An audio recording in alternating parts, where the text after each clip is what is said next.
Domnul Macri, bine ați revenit la noi. Domnul Macri a montat o instalație GPL, este la prima revizie și avem o surpriză. Este vorba de un rezervor de 80 de litri, nu? 80, da. Așa. Care intră aproximativ 67-68 de litri. Deci 67-68 de litri. Spuneți în primul rând, cum vi s-a părut experiența cu noi la montaj și acum la prima revizie? Extraordinar, așa cum am lăsat 5 stele și pe site.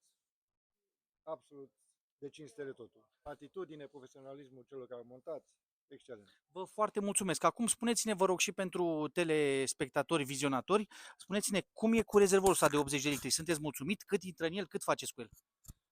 Într-un regim de Uber, vară-iarnă, aproximativ 600-620 de kilometri, doar în regim de oraș. În afară, pierd de 750 de kilometri lejer.